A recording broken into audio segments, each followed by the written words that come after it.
ವಿಷ್ಣುವರ್ಧನ್ ಅಭಿಮಾನಿಗಳ ಬಳಗ ಹಾಗೂ ಕನ್ನಡ ಸೇನೆ ಸಂಯುಕ್ತ ಆಶ್ರಯದಲ್ಲಿ ನೂತನ ಆದಿಶಕ್ತಿನಗರ ಘಟಕ ಸ್ಥಾಪನೆ ಹಾಗೂ 70ನೇ ಕನ್ನಡ ರಾಜ್ಯೋತ್ಸವವನ್ನು ರಾಂಪುರದ ಆದಿಶಕ್ತಿನಗರದಲ್ಲಿ ಅದ್ದೂರಿಯಾಗಿ ಆಚರಿಸಲಾಯಿತು.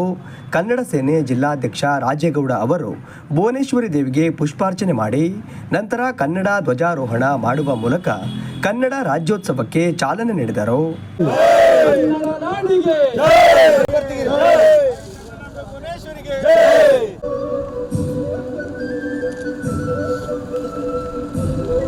ಆದಿಶಕ್ತಿ ನಗರದಲ್ಲಿ ಜಿಲ್ಲಾ ಕನ್ನಡ ಸೇನೆ ವತಿಯಿಂದ ಆಯೋಜಿಸಿದ್ದ ನೂತನ ಆದಿಶಕ್ತಿ ನಗರದ ಘಟಕ ಸ್ಥಾಪನೆ ಹಾಗೂ 70ನೇ ಕನ್ನಡ ರಾಜ್ಯೋತ್ಸವ ಕಾರ್ಯಕ್ರಮದಲ್ಲಿ ಮಾತನಾಡಿದ ಕನ್ನಡ ಸೇನೆ ಜಿಲ್ಲಾಧ್ಯಕ್ಷ ಪಿಸಿ ರಾಜೇಗೌಡ ಅವರು, ಕನ್ನಡವನ್ನ ಉಳಿಸಿ ಬೆಳೆಸುವ ಕೆಲಸವನ್ನ ಎಲ್ಲರೂ ಮಾಡಬೇಕು. ಆಟೋ ಚಾಲಕರು ಸೇರಿದಂತೆ ಸಾಮಾನ್ಯ ಜನರು ದಿನನಿತ್ಯದ ಜೀವನದಲ್ಲಿ ಕನ್ನಡವನ್ನ ಬಳಸುವುದರಿಂದಲೇ ಕನ್ನಡ ಉಳಿದು ಬೆಳೆಯುತ್ತಿದೆ ಎಂದರು.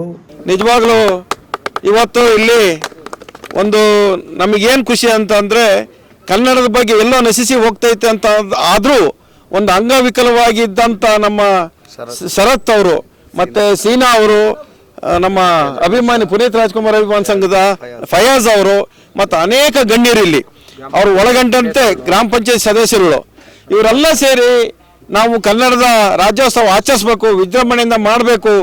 ಎಲ್ಲೋ ಒಂದು ಕಡೆ ಕನ್ನಡ ಸೇನೆ ನಮ್ಮ ಚಟುವಟಿಕೆಗಳನ್ನು ಒಳ್ಳೊಳ್ಳೆ ಕಾರ್ಯಕ್ರಮಗಳನ್ನು ನೋಡಿ ನಾವು ನಿಮ್ಮ ಜೊತೆಗೆ ಭಾಗವಹಿಸಿ ನಿಮ್ಮ ಜೊತೆಗೆ ನಾವು ಕೈ ಜೋಡಿಸ್ಬೇಕು ಅಂತೇಳಿ ಇವತ್ತು ನಮ್ಮನ್ನು ಇಲ್ಲಿ ಕರೆದಂಥ ಸಂದರ್ಭದಲ್ಲಿ ನಿನ್ನೆ ಇವತ್ತು ಬಂದು ಆದಿಶಕ್ತಿ ನಗರದಲ್ಲಿ ಒಂದು ಕನ್ನಡದ ಬಾವುಟ ಹಾರಿಸೋಂಥ ಮೂಲಕ ಚಾಲನೆ ಕೊಟ್ಟು ಇವತ್ತೆಲ್ಲ ಕನ್ನಡ ಅಭಿಮಾನಿ ಬಂಧುಗಳಿಗೆ ಗ್ರಾಮಸ್ಥರಿಗೆ ತಾಯಿ ಭುವನೇಶ್ವರಿ ಆರೋಗ್ಯ ಬಗ್ಗೆ ಕೊಟ್ಟು ಒಳ್ಳೇದು ಮಾಡಲಿ ಅಂತೇಳಿ ಸಂದರ್ಭದಲ್ಲಿ ಹೇಳ್ತಾ ನಂತರ ಮಾತನಾಡಿದ ಕನ್ನಡ ಸೇನೆ ಆಟೋ ಸಂಘದ ಮಾಜಿ ಅಧ್ಯಕ್ಷ ಜಗದೀಶ್ ಅವರು, ಆಟೋ ಚಾಲಕರಿಗೆ ಗೌರವ ತರುವಂತೆ ಶಂಕರ್ನಾಗ್ ಹಾಗೂ ವಿಷ್ಣುವರ್ಧನ್ ಅವರು ತಮ್ಮ ಸಿನಿಮಾಗಳಲ್ಲಿ ಮಾಡಿದ್ದಾರೆ.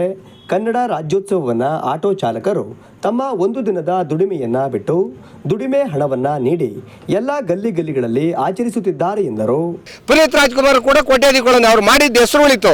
ಶಂಕರ್ನಗರ ಅವತ್ತಿನ ಪೀರಿಯಡ್ನಲ್ಲಿ ನಮಗೆ ಕಾರ್ಮಿಕರಿಗೆ, ಗಾರೆ ಕೆಲಸರಿಗೆ, ಮೆಕ್ಯಾನಿಕ್ಗಳಿಗೆ, ಆಟೋ ಡ್ರೈವರ್ಗಳಿಗೆ ಯಾರೋ ಹೋಗೋ ಬರೋ ಅಂತ ಕರೆಯೋರು ನಮಗೊಂದು ಗೌರವಯುತವಾಗಿ ಕರೆಯುವಂಥ ಒಂದು ಸ್ಥಾನಮಾನ ಕೊಟ್ಟೋಗಿದ್ದಾರೆ. ಅವರು ಅವ್ರ ಹೆಸರಲ್ಲಿ ನಾವು ಅವ್ರನ್ನ ನಿಜವಾಗ್ಲೂ ಅವ್ರನ್ನ ಗುರುತಿಸ್ಬೇಕು. ನಮ್ಮ ಅಂಬರೀಷ್ ಇರ್ಬೋದು, ಶಂಕರ್ನಾಗ್ ಇರ್ಬೋದು, ವಿಷ್ಣುವರ್ಧನ್ ಇರ್ಬೋದು, ಡಾಕ್ಟರ್ ರಾಜ್ಕುಮಾರ್, ಪ್ರತಿಯೊಬ್ಬರು ಅಭಿಮಾನಿಗಳು ಇವತ್ತು ನಮ್ಮ ಮೇಲೆ ಒಂದು ಅವ್ರ ಮೇಲೆ ಅಭಿಮಾನ ಇಟ್ಟು ನಾವು ಕಾರ್ಯಕ್ರಮ ಮಾಡ್ತಾ ಇದ್ದೀವಿ. ಈ ಕಾರ್ಯಕ್ರಮಕ್ಕೆ ನಾವು ಎಲ್ಲೇ ಆಗಲಿ ದೂರ ಬಿಟ್ಟು ಚಂದ ವಸೂಲಿ ಮಾಡಲ್ಲ. ನಮ್ಮ ಆಟೋ ಡ್ರೈವರ್ಗಳು, ಗಾರೆ ಕೆಲಸ ಮಾಡೋಂಥವ್ರು, ಮೆಕ್ಯಾನಿಕ್ಗಳು, ಸ್ಥಳೀಯ ಕೂಲಿ ಕಾರ್ಮಿಕರು ಅವ್ರ ಕೈಲಾದಷ್ಟು ಅಕ್ಕಿ ಕಾರ್ಯಕ್ರಮ ಮಾಡ್ತಾ ಇದ್ದೀವಿ. ಪ್ರತಿಯೊಬ್ಬರು ಮುಂದೆ ಕಾರ್ಯಕ್ರಮ ಮಾಡುವಂಥ ಶಕ್ತಿ ಭಗವಂತ ಕೊಡಲಿ ಅಂತ ಕೇಳ್ತೀನಿ.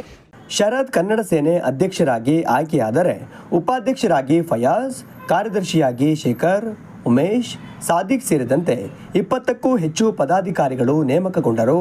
ಕಾರ್ಯಕ್ರಮದಲ್ಲಿ ಕನ್ನಡ ಸೇನೆ ವಕ್ತಾರ ಹುಣಸೇಮಕ್ಕಿ ಲಕ್ಷ್ಮಣ್, ಆಟೋ ಘಟಕದ ಅಧ್ಯಕ್ಷ ಜಯಪ್ರಕಾಶ್, ಮಹಿಳಾ ಘಟಕದ ಜಿಲ್ಲಾಧ್ಯಕ್ಷೆ ಚೈತ್ರಾ ಗೌಡ, ಮುಖಂಡರಾದ ಸುನಿಲ್ ಕುಮಾರ್, ಜಗದೀಶ್, ಸತೀಶ್, ಅನ್ವರ್, ಪವನ್ ಉಪಸ್ಥಿತರಿದ್ದರು.